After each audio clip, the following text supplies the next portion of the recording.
അപ്പോ എന്താന്ന് വെച്ചാലേ ഇപ്പൊ ഇങ്ങനെ ഒരു ആരോഗ്യ സുരക്ഷാ ഭീഷണി മന്ത്രി എന്ന് പറയുന്ന ഒരു മന്ത്രി ഇരുന്ന് ഇങ്ങനെയൊക്കെ പറയും. ഞാനത് കേട്ട് സത്യം പറഞ്ഞ് ഞാൻ ആലോചിക്കുക. ഇപ്പോ പുള്ളി പറഞ്ഞ 1/2 മണിക്കൂർ കഴിഞ്ഞ് ചെയ്താൽ പോരായിരുന്നു. സർജറിയൊക്കെ അങ്ങനെയാണെന്നാ പറയുന്നത്. പുള്ളിക്ക് അത് മതിയോ? അല്ല, ഞാൻ ആലോചിക്കുക, ഇപ്പൊ സർജറി നടന്നുകൊണ്ടിരിക്കാതെ കറണ്ട് പോയി. അതെ, നടന്നുകൊണ്ടിരിക്കുമ്പോ കറണ്ട് പോയോണ്ട് എന്ത് ചെയ്യുന്നത്? 1/2 മണിക്കൂർ കഴിഞ്ഞ് ഡോക്ടർമാർ ചായ കുടിച്ചിട്ട് വരും. പുള്ളിയുടെ വിചാരം അതാ. ഏത് ഇപ്പൊ വർക്ക്ഷോപ്പിൽ കറണ്ട് പോയാൽ എന്ത് ചെയ്യും? മെക്കാനിക്ക് ഒന്ന് മാറി എന്നൊരു ചായ കുടിച്ചിട്ട് വരത്തില്ലേ? വണ്ടി ഇവിടെ കിടക്കത്തില്ലേ? ഞാൻ ആലോചിച്ചതല്ല പുള്ളി. ഞാൻ കുറച്ചു നേരം ആലോചിച്ചു, ഇടയിൽ ഈ ആരോഗ്യമന്ത്രിയാണ് ഈ പുള്ളിയെ സെലക്ട് ചെയ്യുന്ന എന്ത് മാനദണ്ഡത്തിന്റെ പേരിലാണ് സെലക്ട് ചെയ്യുന്നുള്ള ഞാൻ ആലോചിച്ചത്. അതല്ലേ ഇവിടുത്തെ ഏറ്റവും വലിയ പ്രശ്നം. വിദ്യാഭ്യാസ മന്ത്രിക്ക് വിദ്യാഭ്യാസത്തെ പറ്റി അറിയത്തില്ല, ആരോഗ്യ സുരക്ഷാ വകുപ്പ് മന്ത്രിക്ക് ആരോഗ്യത്തെ പറ്റി അറിയത്തില്ല, വൈദ്യുതി വകുപ്പ് മന്ത്രിക്ക് വൈദ്യുതിയെ പറ്റി അറിയത്തില്ല. എന്തെങ്കിലും എഞ്ചിനീയറിംഗ് പാസ്സായ ആൾക്കാരാണോ വൈദ്യുതി മന്ത്രിയായിട്ടിരിക്കുന്നത്? വിദ്യാഭ്യാസമെങ്കിലും ഉണ്ടാകുന്നേ കൊള്ളാം. ഇവിടുത്തെ എന്തോ മന്ത്രിക്ക് ഏത് കാര്യത്തെ പറ്റി അറിയാവുന്ന? ഇവർക്ക് ഒരു മൊബൈൽ പോലും വൃത്തിക്ക് ഉപയോഗിക്കാൻ അറിയാത്ത കളവന്മാരല്ല. ഇന്ന് ഞാൻ ജനറൽ ഹോസ്പിറ്റലിൽ പോയി. ഞാൻ അപ്പോയിന്റ്മെന്റ് ബുക്ക് ചെയ്തിട്ടാ പോയെ. അവിടെ ചെന്ന് കഴിഞ്ഞപ്പോ ഒരു കോള് വരുന്നു. ഇപ്പൊ ഇന്ന് ജനറൽ ഹോസ്പിറ്റലിൽ പോയി. ഈ ആപ്പ് വഴി സാധനം ബുക്ക് ചെയ്തിട്ടാണ് ഞാൻ പോയത്. അപ്പോയിന്റ്മെന്റ് എടുത്തിട്ടാണ് പോയത്. അവിടെ ചെന്ന് കഴിഞ്ഞാൽ ശരിക്കും പറഞ്ഞാൽ ഇതിനകത്ത് ബുക്ക് ചെയ്ത് കഴിഞ്ഞാൽ ഡോക്ടർ എടുത്തൊരു വല്ല ലാപ്ടോപ്പോ അല്ലെന്നുണ്ടെങ്കിൽ വല്ല ടാബോ എല്ലാം വെച്ചിട്ട് പുള്ളി അതിനകത്ത് വെച്ചിട്ട് നമ്മളെ ടോക്കൺ വിളിച്ചാൽ മതി. എന്നിട്ട് അതിനകത്ത് എന്തുവാന്ന് വെച്ചാൽ നമ്മുടെ അസുഖം എന്താണെന്ന് വെച്ചാൽ വിവരമെന്ന് വെച്ച് കഴിഞ്ഞാൽ ഇപ്പോൾ ആപ്പ് ആയ സ്ഥിതിക്ക് പുള്ളി എക്സ്റേ എഴുതിയതായിരുന്നു.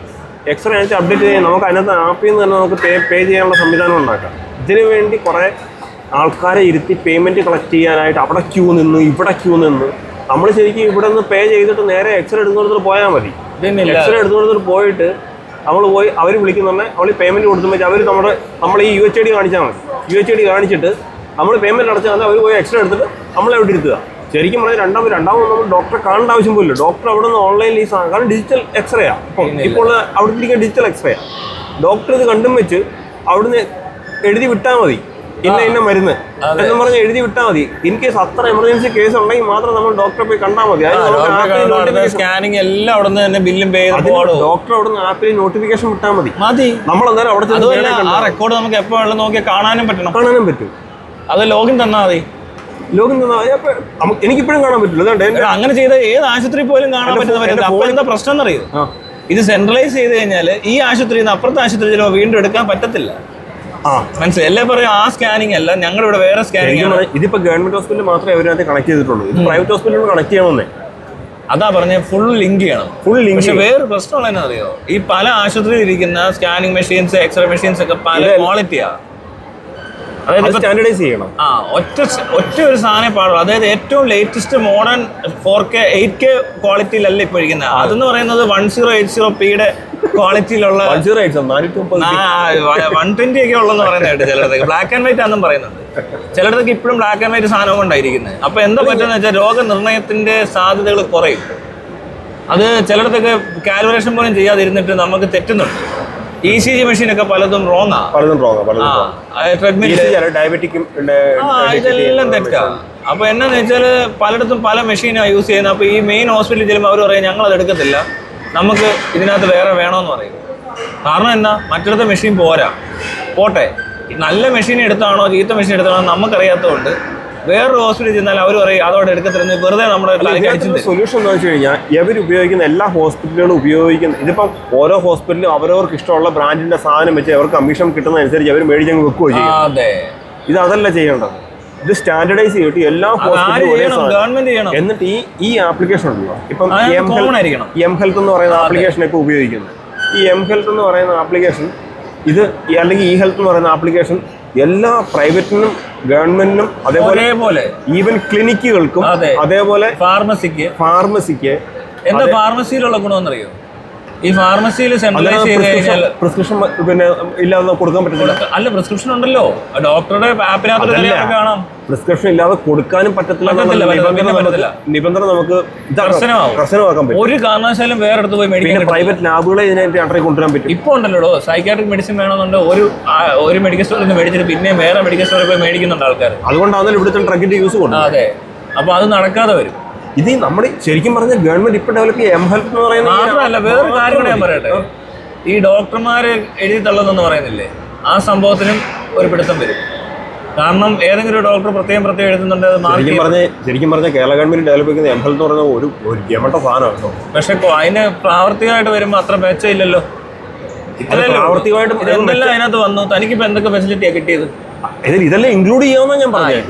ഇൻക്ലൂഡ് ചെയ്ത് ട്രാൻസ്പെറൻസി എന്ന് പറയുമ്പോൾ അതിനകത്ത് എല്ലാം ഉണ്ട്.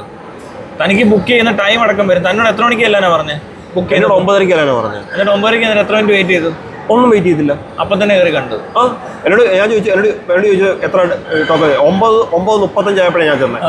എന്നോട് 9:30 അല്ലാനാ പറഞ്ഞത്. 9:35 ആയപ്പോൾ ചെന്നപ്പം അവിടെ 90 ആയി നമ്പര്. ഇപ്പൊ 90 എന്ന് പറഞ്ഞാൽ ഇടയ്ക്കുള്ള ആൾക്കാർ പലതും വരുന്നില്ല, അതുകൊണ്ടാണ് 90 ആയത്. അപ്പൊ എന്നോട് ചോദിച്ചു പിന്നെ നമ്പർ, ഞാൻ 60 നമ്പർ എന്ന് പറഞ്ഞു. 60 നമ്പർ എന്ന് പറഞ്ഞു. അപ്പൊ അവിടെ വെയിറ്റ് ചെയ്യാം, ഏറ്റവും ഫ്രണ്ട് വെയിറ്റ് ചെയ്യാൻ പറഞ്ഞു. ഇപ്പൊ ആൾക്കാർ കണ്ടോണ്ടിരിക്കുകയാണ്, ഇപ്പൊ കയറാമെന്ന് പറഞ്ഞു. അത് കഴിഞ്ഞു എന്നെ അകത്ത് കയറ്റി. അവിടെ നാളെ ഇറങ്ങിയപ്പോൾ തന്നെ അകത്ത് കയറി ഞാൻ കണ്ടു. അപ്പൊ എനിക്ക് വെയിറ്റ് ചെയ്യേണ്ടി വന്നില്ല. അപ്പൊ വൈകിട്ടായ വേറൊരു കാര്യം, എനിക്ക് അവിടെ വെയിറ്റ് ചെയ്യേണ്ടി വന്നില്ല എന്നുള്ളത് മാത്രമല്ല, ടൈം തനിക്ക് സെലക്ട് ചെയ്യാൻ പറ്റുമോ? എനിക്ക് സെലക്ട് ചെയ്യാം, ടൈം സ്ലോട്ട് എനിക്ക് സെലക്ട് ചെയ്യാം. എംഹെൽത്തിന്റെ ആപ്പില് ടൈം സ്ലോട്ട് എനിക്ക് സെലക്ട് ചെയ്യാം. അപ്പോയിന്റ്മെന്റ് മാത്രം അപ്പൊ പെർഫെക്റ്റ് ആയി. ഇത് വേറൊരു കാര്യം കൂടെ ഉണ്ട്, ഞാൻ അവിടെ ചെന്നിട്ട് ആവശ്യമില്ലാതെ ക്രൗഡ് ഉണ്ടാക്കിയിട്ടില്ല. അതാ ഞാൻ പറഞ്ഞത്. ഞാൻ ഈ ട്രാൻസ്പെറൻസി പറഞ്ഞത് ഓരോ ബുക്കിങ്ങും എന്ത് സാധനമാണേലും അത് ബുക്ക് ചെയ്യുമ്പോൾ നമ്മൾ നമ്മുടെ ടൈം കൂടെ നോക്കി ബുക്ക് ചെയ്താൽ എല്ലാ സമയത്തും ഈ ട്രാൻസ്പോർട്ടേഷനിൽ ആള് കാണും. പബ്ലിക് ട്രാൻസ്പോർട്ടിലൊക്കെ രാവിലെ എല്ലാം കൂടെ 9 മണിക്ക് തള്ളി കയറത്തില്ല. ഇത് പലയിടത്തും എങ്ങനെയാന്ന് വെച്ചാൽ രാവിലെ അങ്ങ് ഇറങ്ങും, ആശുപത്രി പോയാൽ അവിടെ പോയി കുത്തിയിരിക്കും. എന്റെ ഒരു ഐഡിയ ഞാൻ പറയാം. ഇതിനകത്ത് ഇപ്പം അപ്പോയിന്റ്മെന്റ് മാത്രമാണ് ഇതിനകത്ത് ഇൻക്ലൂഡ് ചെയ്തേക്കുന്നത്. എവർക്ക് ഇൻക്ലൂഡ് ചെയ്യാവുന്ന ഈ ടെസ്റ്റ് എല്ലാം, അതേപോലെ പിന്നെ ഇത് ബിൽ പേയ്മെന്റ് ഇൻക്ലൂഡ് ചെയ്യാം. അതേപോലെ ഇതിനകത്ത് ഈ പിന്നെ ഫാർമസി അത് ഇൻക്ലൂഡ് ചെയ്യാം. ഇവിടെ ഫാർമസി എന്ന് പറയുന്ന ഒരു കാര്യമുണ്ട്. നമ്മൾ പറഞ്ഞേക്കുന്ന മരുന്നില്ലേ, അത് ഏറ്റവും അവൈലബിൾ ആയിട്ട്, ഏറ്റവും ചീപ്പായിട്ട്, ഏറ്റവും കോസ്റ്റ് ആയിട്ട് വരെ കണ്ടുപിടിച്ച് കൊടുക്കാൻ പറ്റും. അതെ. അപ്പം നമ്മൾ നോക്കുക, എൻ്റെ വീടിനടുത്തുള്ള ഏറ്റവും അടുത്ത മെഡിക്കൽ സ്റ്റോറിൽ ഇന്ന വില, മറ്റിടത്ത് ഇന്ന വില. ഇവിടെ 3 വിലയിൽ മരുന്നുണ്ടല്ലോ. അപ്പൊ എവിടെ നിന്ന് വേണേലും ജൻധനിലൊരു വില. അതെ, അത് എവിടെ നിന്ന് മേടിക്കണമെന്ന് വെച്ചാൽ അവിടെ തന്നെ മേടിക്കാൻ വേണേൽ അവിടെ നിന്ന് വേണേൽ ഓൺലൈൻ ഡെലിവറി വരെ കിട്ടും. അതെ, ഓൺലൈൻ അല്ല, ഈ മറ്റേ ഈ കാർട്ടോ ഏതാണ്ടൊക്കെ ഉണ്ടല്ലോ, അതുവഴിയൊക്കെ ഡെലിവറി വരെ ചെയ്ത് കിട്ടും. അതാ ഞാൻ പറയാം, അത്രയും പൊട്ടൻഷ്യൽ ഒരു ആപ്പ് അവർ ഡെവലപ്പ് ചെയ്ത് വെച്ചേക്കുന്നത്. അതായിട്ടില്ലല്ലോ. അത് ശരിക്കും കൂടുതൽ ഇലാബറേറ്റ് ചെയ്ത് കഴിഞ്ഞാൽ നല്ല ഇതാണ്. അതുപോലെ തന്നെയാണ് ഹോസ്പിറ്റലിലെ ബെഡിലടക്കം നമ്മൾ കാണണം. അങ്ങനെയൊക്കെ ഉണ്ട്. പിന്നെ സർജറി, ഈ പറഞ്ഞ ICU ഇട്ടേക്കുന്ന പേഷ്യന്റ് ആരും പുറത്തൊന്നും കുത്തിയിരിക്കേണ്ട ആവശ്യമൊന്നുമില്ല. മനസ്സിലായോ? സർജറി വരെ നമ്മൾ കാണണമെന്നാണോ? ഉള്ള കാര്യം പറയാം, ചോര കണ്ട തലറക്കി വീഴുന്ന ഞാനൊക്കെ സർജറി അത് നമ്മളെന്താ കാണണ്ടാത്ത? നമ്മുടെ പേഷ്യന്റ് അകത്ത് കിടക്കുന്ന കാണണം, അവർക്ക് കൊടുക്കുന്ന സർവീസ് കാണണം. നമ്മളവിടെ കുത്തിയിരിക്കണ്ടതിന് പേഷ്യന്റ് ഇട്ടിട്ട് അവർക്ക് പണിക്ക് പോവാം. മനസ്സിലായോ? ബാക്കിയുള്ള പണികളെല്ലാം ഭംഗിയായിട്ട് നടക്കും. ഇവര് മോണിറ്റർ ചെയ്താൽ മാത്രം മതി. ഇവർക്ക് CCTV കണ്ടോണ്ടിരുന്നാൽ ഇപ്പൊ നമ്മൾ ഇൻഷുറൻസിലൊക്കെ ആണെങ്കിൽ പിന്നെ കൂടിയിരിക്കുന്ന ആൾക്ക് 4000 രൂപ വരെ കിട്ടുന്ന സ്കീമൊക്കെ ഉണ്ടല്ലോ. അത് പാടില്ല, അത് നഷ്ടമാണ്. എന്ന് വെച്ചാൽ അത്രയും സമയം അവിടെ വേസ്റ്റ് ആക്കുമല്ലേ ഒരാൾ. എന്തിനാ ബൈസ്റ്റാൻഡർ? എന്തിന്? അത്രയും സ്റ്റാഫ് അവിടെ ഉണ്ട്. അല്ല, അത് വേറെ കൊടുക്കുന്ന കഴിഞ്ഞ ദിവസം എനിക്കിപ്പം പിന്നെ എനിക്ക് വയറ് കേടായിട്ട് ഞാൻ നിലമ്പൂർ ഹോസ്പിറ്റലിൽ പോയി. ഹോസ്പിറ്റലിൽ ചെന്ന് കഴിഞ്ഞപ്പോൾ എനിക്ക് ഡ്രിപ്പ് ഇടാൻ വേണ്ടി ബൈസ്റ്റാൻഡർ ഇല്ലെങ്കിൽ ഡ്രിപ്പ് ഇടില്ലെന്നാണ് പറഞ്ഞത്. അതാ പറഞ്ഞത്, ഇവിടുത്തെ കുഴപ്പം ഇതൊക്കെയാണ്. ഈ സിസ്റ്റം ഫെയിലിയറാ. ഞാൻ ചാകാൻ കിടക്കുക, ഇവരെ പോയി ഡ്രിപ്പ് ഇടില്ല. ഇടും. ആ കണ്ടീഷൻ മാറുന്നതിനനുസരിച്ച് തനിക്ക് ഇത്തിരി ഹെൽത്ത് ചെയ്യാൻ തോന്നിയതുകൊണ്ട് ആ തലയിറങ്ങി വീഴുവാണെങ്കിൽ അവിടെ ഇടും. അങ്ങനെ എഴുതി വെച്ചിട്ടുണ്ട്. നിയമമുണ്ട്. ഗവൺമെന്റ് ആശുപത്രിയിൽ ബൈസ്റ്റാൻഡർ ഇല്ലാതെ പേഷ്യന്റ് എടുക്കരുതെന്നൊക്കെ പറയും. പക്ഷെ കണ്ടീഷന് മോശവും എമർജൻസി സിറ്റുവേഷൻ ആണ് എടുത്തേ പറ്റത്തുള്ളൂ. അവരെ നോക്കിയും കണ്ടോ ചെയ്യുന്നത്. ആക്സിഡന്റ് കേസ് വരുമ്പോൾ ആരും കൂടെ വന്നില്ലല്ലോ അവരെടുത്ത്. അതൊക്കെ പറഞ്ഞു. ഇപ്പൊ ഞാനാണെങ്കിൽ ഇപ്പം ലോറി കൊണ്ട് ഇന്ത്യ മുഴുവൻ പോകുന്നവനാ. ഇപ്പൊ എനിക്ക് ബൈസ്റ്റാൻഡർ വേണം, ഞാൻ വീട്ടിൽ നിന്ന് അതിന് വേണ്ടി ആളെ വിളിച്ചു തരാൻ പറ്റും. അതാ പറഞ്ഞത്, ഇവിടെ ബൈസ്റ്റാൻഡർ അതാ പറഞ്ഞത്, ആക്സിഡന്റ് ഒക്കെ ഹാൻഡിൽ ചെയ്തേ പറ്റത്തുള്ളൂ. അതൊക്കെ അപ്പം തന്നെ പിടിച്ചെടുത്ത് ഇട്ട് ലൈഫ് സേവിങ് പരിപാടികളൊക്കെ ചെയ്യും. പക്ഷേ അല്ലാത്ത കേസൊക്കെ ഇവർ ബൈസ്റ്റാൻഡർ നോക്കിയും കണ്ടു ഇത് ചെയ്യുന്നത്, അത്രേ ഉള്ളൂ. ഞാൻ പറഞ്ഞത്, ഇപ്പൊ ഒരു പേഷ്യന്റ് അങ്ങ് അഡ്മിറ്റ് ആക്കിയെന്ന് വിചാരിക്കുക. അഡ്മിറ്റ് ആക്കിയ പിന്നെ ബൈസ്റ്റാൻഡർ ആ പ്രദേശത്ത് കാണരുത്. ആശുപത്രി തിക്കും തിരക്കും ഉണ്ടാകത്തില്ല, ആവശ്യമില്ലാത്ത ഇൻഫെക്ഷൻസ് പടരത്തില്ല, പേഷ്യന്റ് സേഫായി. ഈ പേഷ്യന്റ് ബൈസ്റ്റാൻഡർക്ക് ക്യാമറ കണ്ടോണ്ടിരിക്കാം, മരുന്ന് കൊടുക്കുന്നതിന്റെ അപ്ഡേഷൻ സിസ്റ്റത്തെ കാണാൻ പറ്റണം. ഞാൻ പലപ്പോഴും ആലോചിച്ചിട്ടുണ്ട്, ഈ പിന്നെ ഞാനിപ്പോ അങ്ങനെ ട്രീറ്റ് ചെയ്തുള്ള രസം എന്നാണെന്നറിയോ? ഏതെങ്കിലും ഡോക്ടർമാരുടെ പരാജയം ഉണ്ടെങ്കിലും ഡോക്ടറുടെ ട്രീറ്റ്മെന്റ് പോരെങ്കിലും പബ്ലിക് ഓഡിറ്റ് ചെയ്തുകൊണ്ടിരിക്കുന്ന സിസ്റ്റം ആയതുകൊണ്ട് എല്ലാവരും പുരോഗമിക്കുകയും ചെയ്യത്തുള്ളൂ, അല്ലാതെ ആർക്കും അപകടം ഉണ്ടാകത്തില്ല. ഇപ്പൊ ഡോക്ടറുടെ ജോലിയൊന്നും പോകത്തില്ല, ആ ഡോക്ടർ കറക്റ്റ് ചെയ്തുകൊണ്ടേയിരിക്കും. മനസ്സിലായോ? മറ്റു ഡോക്ടേഴ്സ് അതിനകത്ത് ഇന്റർഫിയർ ചെയ്യും ചിലപ്പോൾ. മനസ്സിലാവുന്നുണ്ട്? ഇപ്പൊ തനിക്ക് ഒരു ഡോക്ടർ ചികിത്സിച്ചുകൊണ്ടിരിക്കുക, അതൊക്കെ പിഴവ് സംഭവിക്കും. പേടിയില്ലാതെ മറ്റു ഡോക്ടർമാർക്ക് ഹെൽപ്പ് ചെയ്യാൻ പറ്റും. അത് അറിഞ്ഞ് ഹെൽപ്പ് ചെയ്താൽ മതി. അത് ഭയങ്കര ഡെവലപ്മെന്റാണ് ഉണ്ടാകുന്നത്. ട്രാൻസ്പെറൻസിയിൽ ഡെവലപ്മെന്റേ ഉള്ളൂ. ഞാനിപ്പോൾ അമ്മയെ കൊണ്ട് ഹോസ്പിറ്റലിൽ കിടന്നില്ലേ കഴിഞ്ഞ വർഷം കിടന്ന സമയത്ത് ഞങ്ങൾ അവിടെ കിടക്കുക. എന്തിനാ? വെളുപ്പിന് 3 മണിയാകുമ്പോൾ ബ്ലഡ് ടെസ്റ്റ് ചെയ്യാൻ വേണ്ടി ഞാൻ അവിടെ കൊണ്ട് കൊടുക്കണം, ബില്ല് പേ ചെയ്യണം, കാര്യം ശരിയാണ്. പക്ഷെ നമ്മൾ പിന്നെ പണ്ടൊക്കെ ഞങ്ങളുടെ അവിടുത്തെ ഹോസ്പിറ്റലിൽ, പ്രൈവറ്റ് ഹോസ്പിറ്റലൊക്കെ എന്ന് പറഞ്ഞു കഴിഞ്ഞാൽ അവർ തന്നെ വന്ന് കളക്ട് ചെയ്ത് അവർ കൊണ്ടുപോയി റിസൾട്ട് തരുമല്ലേ. ഇവിടെ എന്നിട്ട് പേഷ്യന്റ് ബൈസ്റ്റാൻഡറെ കൊടുത്തു വിടും. എന്നിട്ട് നമ്മൾ പിന്നീട് പൈസ കൊടുത്താൽ മതി. നമ്മളോട് പറയും ഇന്ന ടെസ്റ്റുകളൊക്കെ ഉണ്ട്, ഇന്ന ഇത്ര തുകയാവും. ഇപ്പൊ എന്റെ അമ്മയ്ക്കാണെങ്കിൽ ഇപ്പം പിന്നെ യൂണിസ്റ്റോണിന്റെ പ്രശ്നം ഉണ്ടായിരുന്ന സമയത്തൊക്കെ ഞാൻ അവിടെ മാലിക്കൊരു പ്രൈവറ്റ് ഹോസ്പിറ്റലിൽ ഞങ്ങൾ പണ്ട് കിടന്നിട്ടുണ്ട്, ചെറുതിലേക്ക് കിടന്നിട്ടുണ്ട്. അപ്പോൾ അവർ രാത്രിയിലൊക്കെ ആണെങ്കിൽ ചിലപ്പോൾ ടെസ്റ്റുകളൊക്കെ വേണ്ടി വരും. അപ്പോൾ എന്താണെന്ന് വെച്ച് കഴിഞ്ഞാൽ ഇവർ വന്നിട്ട് ടെസ്റ്റുകളൊക്കെ എഴുതിയിട്ട് പറയും ഇന്ന പൈസയാവും, ഞങ്ങളത് ചെയ്തോളാം, നിങ്ങളത് പൈസ അടച്ചാൽ മതി. നമ്മൾ ഓക്കെ എന്ന് പറയുന്നത് ഓക്കെയാണ്. ഇവിടെ ഗവൺമെന്റ് ഹോസ്പിറ്റലാണെങ്കിൽ നമ്മൾ എന്ന് ക്യൂ നിന്ന് പൈസ അടച്ചിട്ട് വേണം. അതെ എടോ, അവിടെ പ്രശ്നം എന്താണെന്നറിയോ? ഇവർ ഈ ചെയ്തേക്കുന്ന ഫെസിലിറ്റിയിൽ പൈസ കുറവാ, സർവീസ് ചാർജസ് കുറവായിരിക്കും ഗവൺമെന്റില്. അപ്പൊ അത്രയും മാൻപവർ ശരിക്കും കുറച്ചല്ലേ ഉപയോഗിക്കണ്ടേ? എടോ, അവിടെ അത് ഇല്ലെന്ന്. ഇവിടെ ഇരിക്കുന്നവരെ കണ്ടില്ലേ, അവർ ബ്ലഡ് എന്തുകൊണ്ട് കൊടുത്തു വിടുന്നു?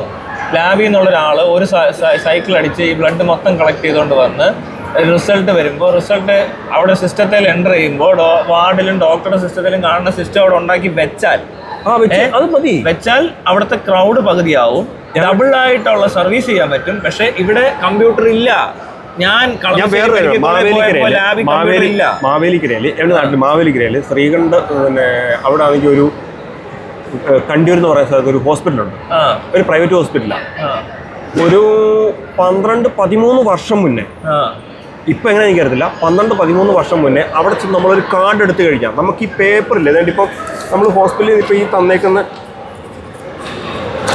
ഇപ്പൊ നമ്മുടെ ഈ ചീട്ടുണ്ടല്ലോ, ഈ ചീട്ട് അവിടെ ഇല്ല. അന്ന് നമ്മുടെ ഒരു കാർഡ് മാത്രമേ ഉള്ളൂ. ഇപ്പൊ ഞാനിപ്പോ എന്റെ UHID കാർഡ് ഞാൻ കാണിക്കാം. ഓ, അങ്ങനെ കാർഡ് വരും അല്ലേ? UHID, നമുക്ക് UHID കാർഡുണ്ട്. ഇത് കണ്ടോ, ഇത് എന്റെ UHID കാർഡാണ്. അതിപ്പോ എല്ലാ ഹോസ്പിറ്റലിലും ഉണ്ട്. ജനറൽ ഹോസ്പിറ്റലിലെ UHID കാർഡായത്. ജനറൽ ഹോസ്പിറ്റൽ നല്ല UHID കാർഡ് എന്ന് പറഞ്ഞാൽ കേരളത്തിൽ എവിടെ പോകണം ഹോസ്പിറ്റലിൽ കൊണ്ടുപോയി നമ്മുടെ ശരിക്കും പറഞ്ഞാൽ ഈ കാർഡ് കൊണ്ട് കാണിച്ചാൽ മതി. ഈ കാർഡ് കൊണ്ട് കാണിച്ച് നമുക്ക് പിന്നെ നമ്മുടെ ഈ സിസ്റ്റത്തിൽ എൻ്റർ ചെയ്യാം, നമ്മുടെ റെക്കോർഡ് എൻ്റർ ചെയ്യാം. ഞാൻ ഈ റെക്കോർഡ് എൻ്റർ ചെയ്യും. കാരണം എന്ന് വെച്ച് കഴിഞ്ഞാൽ എവിടെ പോയാലും ഞാൻ ഈ കാർഡാണ് കാണിക്കും. എൻ്റെ നമ്മുടെ ക്യാമറയിൽ ഇത് കാണിച്ചു, എൻ്റെ UHID നമ്പറും കണ്ടോട്ടെ, ഒരു വിഷയമില്ല. മനസ്സിലായോ? വേണ്ടേ?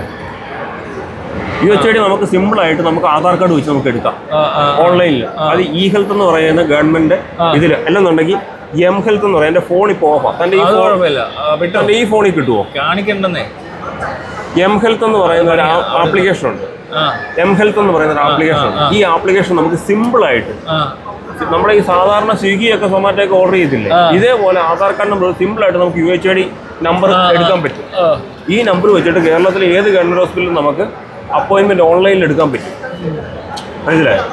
ഈ UHID കാർഡ് വെച്ചിട്ട് ഇതിനകത്തോട്ട് നമ്മൾ അപ്ലോഡ് ചെയ്താൽ മതി. അവിടെ ഇതേപോലത്തെ കാർഡാണ്. പക്ഷെ ഞാൻ ചോദിച്ചേ, ഇതിനകത്ത് ഇപ്പൊ ഞാൻ ഹോസ്പിറ്റലിന്റെ കേസ് ഞാൻ പറയാം. ഇതെങ്ങാണ്ട് 50 രൂപ അങ്ങോട്ട് എനിക്ക് അറിവുള്ളൂ. അതല്ല ഞാൻ ചോദിക്കുന്നത്, ഇതിനകത്ത് ഇപ്പൊ എന്തൊക്കെ റെക്കോർഡ് ഉണ്ട് തന്റെ? ഞാനിപ്പോ ഈ കാർഡ് ഉണ്ടാക്കിയതിന് ശേഷം ഇത് 2ാമത്തെ പ്രാവശ്യം ഞാൻ ഹോസ്പിറ്റലിൽ പോകുന്നത്. കഴിഞ്ഞ പിന്നെ ഇതിന്റെ റെക്കോർഡുണ്ട്, ഇപ്പൊ ഇതിന്റെ റെക്കോർഡുണ്ട്, ഓൾറെഡി ഉണ്ട്. കംപ്ലീറ്റ് റെക്കോർഡും കിട്ടും. ഇപ്പൊ അത് അവർക്ക് മാത്രമേ കിട്ടത്തുള്ളൂ എന്നുള്ള പ്രശ്നം. അല്ലല്ലോ, നമുക്ക് കിട്ടും. അതല്ല നമുക്ക് പ്രിന്റ് കിട്ടും. ഇല്ല, നമുക്ക് ആപ്പിൽ കിട്ടും. ആപ്പിൽ കിട്ടും. അത് കൊള്ളാലോ. അത് എഴുതിയ മരുന്നിന്റെ എല്ലാ ഡീറ്റെയിൽസും കിട്ടും. ഇതിപ്പോ ഇന്നിപ്പോ മൊബൈൽ ഇപ്പൊ ഓഫ് ആയതുകൊണ്ട് ഇല്ലെന്നുണ്ടെങ്കിൽ എന്റെ ഇപ്പോഴത്തെ റെക്കോർഡൊക്കെ ഉണ്ടോന്ന് എനിക്ക് ബില്ലടച്ച റെക്കോർഡൊക്കെ ഉണ്ടോന്ന് എനിക്ക് കാണുമായിരിക്കും. ആ ഹോസ്പിറ്റൽ അന്ന് ഈ ഇതുപോലത്തെ കാർഡാണ്, കണ്ടിയൂരുള്ള ഹോസ്പിറ്റൽ ഇതുപോലത്തെ കാർഡാണ്. ഇത് മറ്റേ പ്രൈവറ്റ് കിട്ടത്തില്ല അവർക്കല്ല. അതാ ഞാൻ പറഞ്ഞ ആ ഹോസ്പിറ്റലിലെ കാർഡ് ഇതുപോലത്തെ കാർഡാണ്. ഒറ്റ കാർഡേ പാടുള്ളൂ. ആ കാർഡ് കൊണ്ട് നമ്മൾ നേരെ ഡോക്ടർ എടുത്തില്ല, ഡോക്ടർ എടുത്ത് എന്നിട്ട് കാർഡ് കാണിക്കുക. നമുക്കൊരു ടോക്കൺ നമ്പർ തരും. അപ്പൊ ചെറിയൊരു പേപ്പർ ടോക്കൺ നമ്പർ തരും. എന്നിട്ട് ആ പുള്ളിയാണെങ്കിൽ അവിടെ എൻട്രി ചെയ്യും. എൻട്രി ചെയ്തിട്ട് ഞാൻ അവിടെ ചെന്നപ്പോൾ ചോദിച്ചു, ഡോക്ടറെ അപ്പം പിന്നെ മരുന്ന് എഴുതിയിട്ടുണ്ടെന്ന് പറഞ്ഞു. മരുന്ന് എഴുതി പേപ്പർ എന്തെന്ന് ചോദിച്ചു. പേപ്പറൊന്നും വേണ്ട, അവിടെ പിന്നെ ഈ കാർഡ് കൊണ്ട് കാണിച്ചാൽ മതി എന്ന് പറഞ്ഞു. ഞാൻ നേരെ അവിടെ കാർഡ് കൊണ്ട് കാണിച്ചു. കാർഡ് കൊണ്ട് കാണിച്ചു കഴിഞ്ഞപ്പോൾ അവരെന്തോ ചെയ്തു വെച്ചിട്ട് അവിടെ കുത്തിയിരിക്കാൻ പറഞ്ഞു. അന്ന് എന്തോ ചെയ്തെന്ന് നമുക്കറിയത്തില്ല. ചിലപ്പോൾ ഇവരെല്ലാം എൻട്രി ചെയ്യുകയോ സ്കാൻ ചെയ്യുകയോ ചെയ്തിട്ടായിരിക്കും. ഞാൻ അവിടെ കുത്തിയിരുന്നു. ആ ടൈം ആയപ്പോൾ ഞാനവിടെ ഇരുന്നിട്ട് ടൈം ആയപ്പോൾ അവരുടെ പേര് വിളിച്ചപ്പോൾ ഞാൻ കാർഡും കൊണ്ട് ചെയ്യുന്നു. കാർഡ് സ്കാൻ ചെയ്തിട്ട് മരുന്ന് തന്നിട്ട് മരുന്നെല്ലാം എടുത്ത് വെച്ചിട്ട് പറഞ്ഞു അവിടെ പോയി ബില്ലടിച്ചിട്ട് വരാൻ പറഞ്ഞു. നേരെ അവിടെ പോയി കാർഡ് കാണിച്ചു, ബില്ലടച്ചു, ഇവിടെ വന്ന് മരുന്ന് മേടിച്ചു, ഞാൻ വീട്ടിൽ പോയി. പേപ്പറും ഇല്ലൊരു തേങ്ങയില്ല. എക്സ്റേ എടുത്തു. അന്ന് എക്സ്റേ എടുത്തു. ഞാൻ എക്സ്റേ എടുത്തിട്ട് എക്സ്റേയുടെ ഫിലിം പോലും എനിക്ക് അവർക്ക് ഹോസ്പിറ്റലിലെ സിസ്റ്റം സെർവറിലെല്ലാം ഉണ്ട്. അത് അന്ന് അവിടെ ഡിജിറ്റൽ എക്സ്റേയാ. ഏത് ഹോസ്പിറ്റലാണ് പറയുന്നത്? കണ്ടിയൂര് മെഡിക്കൽ കോളേജ് അല്ല, പ്രൈവറ്റ് ഹോസ്പിറ്റലാണ്. കണ്ടിയൂര് അമ്പലത്തിന്റെ അടുത്ത് ഒരു പ്രൈവറ്റ് ഹോസ്പിറ്റലുണ്ട്. അതിപ്പോ അമൃതയിലാണല്ലോ. അങ്ങനെയൊക്കെയാണോ? എടോ ഞാൻ പറഞ്ഞ 10-13 വർഷം മുമ്പല്ല. ഞാൻ അമൃതാനന്ദമയില് 2002 അമൃതയൊക്കെ ഹൈടെക് ഹോസ്പിറ്റലല്ലേ ഇത്. ഞാൻ പറഞ്ഞു ഞങ്ങളുടെ മാവേലിക്കര ഓണംകറ മൂലമുള്ള ഇപ്പൊ അതൊക്കെ ഓക്കെയാ. ഞാൻ പറഞ്ഞ 2002 എന്റെ എക്സ്റേ എടുത്തിട്ട് 6 സൈഡിൽ നിന്നുള്ള എക്സ്റേയും ഈ പറഞ്ഞ പോലെ നമ്മളിവിടെ ഉണ്ടായിട്ട് ഡിജിറ്റൽ എക്സ്റേ വരെ ഇവിടെ ഉണ്ട്. എന്നിട്ട് ഇവിടെ അത് സിസ്റ്റത്തിൽ കയറ്റാൻ പറ്റുന്നില്ലെന്നേ. അതല്ല ഞാൻ പറഞ്ഞു. ഇവിടെ ഞാൻ ബ്ലഡ് കൊണ്ടുപോയി കൊടുത്തപ്പോൾ അവിടെ കമ്പ്യൂട്ടറിന്റെ കഥ പറഞ്ഞു. അവിടെ നിന്ന് സ്റ്റാഫ് ഞങ്ങൾ വെച്ച് കമ്പ്യൂട്ടറില്ലേ സിസ്റ്റം നിൽക്കുമ്പോൾ അവിടെ ഉണ്ട്, മോണിറ്റർ ഇരിപ്പുണ്ട്, വർക്ക് ആവുന്നില്ല. എന്താ കാര്യം വെച്ചപ്പോൾ ഇതിന്റെയൊക്കെ ബാറ്ററി 3 വർഷം മുമ്പ് കൊണ്ടുവച്ചിട്ട് ബാറ്ററി ദഹിച്ച് കഴിഞ്ഞപ്പോഴാണ് CPU-യും മോണിറ്ററും വന്നത്. അതായത് ഒരു മുറി നിറച്ച് ബാറ്ററിയാണ്. പുള്ളി പറയാം അവിടെ ഇരിപ്പുണ്ട്, ഒരു മുറി നിറച്ച് ബാറ്ററി ഇരിപ്പുണ്ട്. പക്ഷെ അതെല്ലാം 3 വർഷം കഴിഞ്ഞപ്പോഴാണ് ഈ സാധനം പാസ്സായത്. എക്സ്പയർ ആയി ദ്രവിച്ചു പോയി, തീർന്ന്. അതിന് ഒന്നിനും കൊള്ളത്തില്ല. അവിടെ ഇരുന്ന് നശിച്ചു പോയി. കളമശ്ശേരി മെഡിക്കൽ കോളേജ് എന്ന് കാണാം. എന്നുവെച്ചാൽ ഇവർ ഇത്രയും ബാറ്ററി എല്ലാം മേടിക്കരുതാ. ഇത് രണ്ടും ഒന്നിച്ച് പാസ്സാക്കേണ്ട സാധനമല്ലേ? അത്രയും അഴിമതിയാ. അത് അഴിമതി, അനാസ്ഥയല്ല. ഇത് രണ്ടും കണ്ടാൽ മനസ്സിലാകത്തില്ല. ബാറ്ററി കച്ചവടം നടത്തുന്ന പരിപാടിയുടെ ബില്ല് വേഗം പാസ്സാക്കി വിട്ടിട്ട് അവൻ്റെ നിന്നുള്ള നക്കാപ്പിച്ച മേടിച്ചാണ് ഈ തെണ്ടികൾ. എന്നിട്ട് കമ്പ്യൂട്ടറിൻ്റെ സാധനം കുറച്ച് ലേറ്റായി കാണും, തപ്പി നടക്കുവാന്ന്. മറ്റേ ടീമുണ്ടല്ലോ ഈ കമ്പ്യൂട്ടർ പരിപാടിയായിട്ടൊക്കെ ഇരുന്ന കുറെ അഴിമതിക്കാർ. ഞാൻ ഇനി വഴി കിടന്ന് യത്തെന്ന് പറഞ്ഞാലും ഞാൻ കളമശ്ശേരി മെഡിക്കൽ കോളേജിൽ പോയില്ല. ഉള്ള കാര്യം പറയാം, കാരണം ഞാൻ പോയിട്ടുണ്ട്. അതുകൊണ്ട് ഭയങ്കര ഒരു സുഖമില്ലാത്ത ഇടപാടല്ലേ അങ്ങനെ ആയിപ്പോയി. വഴി കിടന്ന് ചത്തെന്ന് പറഞ്ഞാൽ. പക്ഷെ വേറൊരു കാര്യം പറയണം. എൻ്റെ അമ്മ ഞാൻ കളമശ്ശേരി മെഡിക്കൽ കോളേജ് ചികിത്സിച്ചതാണ്. ജനറൽ ഹോസ്പിറ്റലിൽ കൊണ്ടുപോയത്. ഞാൻ വേറെ എവിടെ ചികിത്സിച്ചില്ലെങ്കിലും കളമശ്ശേരി മെഡിക്കൽ കോളേജ് ചികിത്സിപ്പിക്കില്ല, ജനറൽ ഹോസ്പിറ്റലിൽ ചികിത്സിപ്പിക്കില്ല. കാരണം അവിടുത്തെ കാട്ടി ബെറ്റർ സർവീസ് കളമശ്ശേരി മെഡിക്കൽ കോളേജിനെ കാട്ടി ഒരു 80% ബെറ്റർ സർവീസ് ഇവിടെ തന്നെയാണ്. എനിക്ക് അവിടെ ചെന്നപ്പോ ഒരു നെഗ് അടിച്ച് മൊത്തത്തിൽ ഒരു പരാജയം പോലെ. പരാജയമാണ് എല്ലായിടത്തും. മെഡിക്കൽ കോളേജിന് പേരേ ഉള്ളൂ. പക്ഷെ വലിയ കെട്ടിടമൊക്കെ പണിയുന്നുണ്ട് അവിടെ. ക്യാൻസർ റിസർച്ച് സെന്റർ ഉണ്ട്, അങ്ങനെ കുറെ പരിപാടിയൊക്കെ നടക്കുന്നുണ്ട്. അല്ലാതെ ജനറൽ കേസുകൾ ഡീൽ ചെയ്യുന്ന കാഷ്വാലിറ്റി ഒക്കെ ഭയങ്കര ശോകം. ആളുകളെ ഹാൻഡിൽ ചെയ്യാൻ ഡോക്ടർമാരൊക്കെ മരിച്ചവര് അവരെ ചികിത്സിക്കണേ. നമ്മുടെ ഗോൾഡ് സൂക്ക് ഒക്കെ വലിയ കെട്ടിടമാണല്ലോ. അത് ശരിയാ, ഗോൾഡ് സൂക്ക് വലിയ കെട്ടിടത്തിന് പരിവും വെച്ചിക്കാളൊന്നും പറയാം. അതല്ലേ പറഞ്ഞത്, അവിടെ കുറെ കെട്ടിടം പണിയുന്നുണ്ടെന്നാ പറഞ്ഞു. ഇതുപോലെ ഗോൾഡ് സൂക്ക് വലിയ കെട്ടിടമാണല്ലോ. പിന്നെ അതാ പറഞ്ഞ അങ്ങനെ വെറുതെ കുറെ പണിത് കെട്ടിട്ടുണ്ട് അവിടെ, അതുണ്ട് ഇതുണ്ടെന്നൊക്കെ പറയാം. പക്ഷെ നമ്മൾ ചെല്ലുമ്പോൾ ഇതൊന്നും ശരിയാവുന്നില്ല. കാരണം ഞാൻ പറഞ്ഞില്ലേ, ഈ ലാബ് റിപ്പോർട്ട് ഉണ്ടാക്കാൻ ഈ ലാബ് കാണണോടോ. വെറും ബ്ലഡ് കൊടുക്കുന്ന സ്ഥലത്ത് നടന്ന സംഭവമാണ്. പിന്നെ കാഷ്വാലിറ്റി അങ്ങ് കുളമായി കിടക്കുന്നു. എന്നിട്ട് ആ ഡോക്ടർമാർ കഷ്ടപ്പെടുക, അവര് മരിക്കാറായെന്നായിരിക്കും. എന്റെ പെങ്ങളുടെ മോനെ ഞാൻ അവിടെ ഹോസ്പിറ്റലിൽ കൊണ്ടുപോയി. അവരുടെ കാലിന്റെ മുട്ടിന് ഇത് പ്രശ്നമായിട്ട് ഞാൻ ഹോസ്പിറ്റലിൽ കൊണ്ടുപോയപ്പോൾ ഒരു സ്ട്രെച്ചർ നിന്നിട്ട് ഞാൻ ആംബുലൻസുമായിട്ട് ചെന്നിട്ട് അത് സ്ട്രെച്ചറിന് വേണ്ടി ഞാൻ അവിടെ തെണ്ടി നടന്നിട്ട് വെറുതെ കിടക്കുന്ന സ്ട്രെച്ചർ, കാഷ്വാലിറ്റി കിടക്കുന്നവൻ അപ്പുറത്തെ സൈഡിലോട്ട് സ്ട്രെച്ചർ കൊടുക്കുക. അതായത് ഞാൻ പറഞ്ഞില്ലേ, എൻ്റെ വീട്ടിൽ നിൽക്കുന്ന മരമാണ്, എൻ്റെ വീട്ടിൽ നിൽക്കുന്ന മരം അപ്പുറത്തെ വീട്ടിൽ, അല്ലെങ്കിൽ പിന്നെ ഇത് എൻ്റെ വീട്ടിൽ ഇരിക്കുന്ന എന്താ തൂമ്പയാ, നിന്റെ വീട്ടിൽ വേറെ തൂമ്പയില്ലേ, അത് ഇട്ടെങ്കിൽ തെറ്റിയാൽ മതി, എൻ്റെ തൂമ്പയിട്ട് എത്തണ്ട എന്ന് പറയുന്ന പോലുള്ള സെറ്റപ്പാണ് അവിടെ. എടേ നീ എവിടത്തെയാണെങ്കിലും. എന്നിട്ട് അവസാനം ഞാൻ അവിടെ ചെന്നിട്ട് ബഹളം ഉണ്ടാക്കിയിട്ട്, അവിടെ സെക്യൂരിറ്റി എടുത്തൊക്കെ ബഹളം ഉണ്ടാക്കിയിട്ട് കിട്ടുമായിരിക്കും അല്ലേ. എടി കുഞ്ഞിനെ കൊണ്ട് കാണിക്കണ്ടേ, ഡോക്ടർ ഒരു സമയം കഴിഞ്ഞാൽ പോവും. ഞാൻ 1.5 മണിക്കൂറായിട്ട് സ്ട്രെച്ചറിന് നടക്കുക. ആംബുലൻസിന്റെ പൈസ കൊടുത്ത് പറഞ്ഞു വിടണ്ടേ. അവർക്കൊരു ഓട്ടം വന്നു കഴിഞ്ഞാൽ, എമർജൻസി യൂത്തിന്റെ ലൈഫ് സേവിങ്ങിൻ്റെ ഒരു ഓട്ടം വന്നു കഴിഞ്ഞാൽ ഞാൻ എന്തെടുക്കും? ആംബുലൻസ് അവിടെ കിടക്കുക. ഞാൻ 1.5 മണിക്കൂർ സ്ട്രെച്ചറിന് വേണ്ടി അങ്ങോട്ടും ഇങ്ങോട്ട് നടക്കുക. ഞാൻ ഈ 2-3 വർഷം മുമ്പത്തെ കഥ പറഞ്ഞത്. കാരണം ഓരോ പ്രാവശ്യം അവനെ കൊണ്ട് അവനെ ഈ പിന്നെ കാലിൻ്റെ മുട്ടിനെ പ്രശ്നമുള്ളത് കാരണം നമുക്ക് ഇരുത്തിക്കൊണ്ട് പോകാൻ പറ്റത്തില്ല, കിടത്തിക്കൊണ്ടേ പോകാൻ പറ്റുള്ളൂ. അതാണ് ആംബുലൻസിലാണ് കൊണ്ടുപോകുന്നതും കൊണ്ടുവരുന്നത്. അപ്പം ഞാൻ അവിടെ ചെന്നിട്ട് പിന്നെ ബഹളം ഉണ്ടാക്കി. പിന്നെ ഈ സ്ട്രെച്ചർ ഞാൻ തന്നെ പോയി ഈ സ്ട്രെച്ചറും കൊണ്ട് ആരും കൂടെ വന്നില്ല. എന്തോ പിണങ്ങി. ഞാൻ ഈ സ്ട്രെച്ചർ അവിടുത്തെ കൊണ്ടുപോയെന്നും പറഞ്ഞുകൊണ്ട് OP-യിലേക്ക് വേറെ സ്ട്രെച്ചറുണ്ട്, ഇവിടുത്തെ കാഷ്വാലിറ്റി സ്ട്രെച്ചർ വേറെ. എടേ എന്ത് വന്നാലും പേഷ്യൻസിന് വേണ്ടിയല്ലേ ഡേ. എന്നിട്ട് അവൻ പിണങ്ങിയിട്ട് വന്നില്ല. ഞാൻ പറഞ്ഞു ഞാൻ കൊണ്ടുപോക്കോളാം എന്ന് പറഞ്ഞു. എൻ്റെ കൊച്ചിനെ നോക്കട്ടെ, അങ്ങനെ കൊച്ചിനെ നോക്കട്ടെ, എൻ്റെ ഉത്തരവാദിത്വം ഇല്ല, അവൻ്റെ ഉത്തരവാദിത്വം ഇല്ലല്ലോ. പിന്നെ ഞാൻ പിന്നെ എല്ലാവരും പറഞ്ഞത് അമ്മയുടെ കേസ് എന്ന് പറഞ്ഞപ്പോൾ എല്ലാവരും പറഞ്ഞ് കളമശ്ശേരി പിടിക്കാം. ഞാൻ പറഞ്ഞു എന്നാൽ പിന്നെ എല്ലാവരും കളമശ്ശേരി കൊണ്ടുവന്ന് പറഞ്ഞു. പക്ഷെ അവിടെ പോയിട്ട് സുഖമാകാമെന്ന് ഞാൻ പറഞ്ഞ് ഇനി കളമശ്ശേരിയുടെ കച്ചേരി വേണ്ട. പിന്നെ അച്ഛനെയും എല്ലാം ഇവിടെയാണ് പിന്നെ ജനറൽ ഹോസ്പിറ്റലാണ് പിന്നെ ട്രീറ്റ് ചെയ്തത്.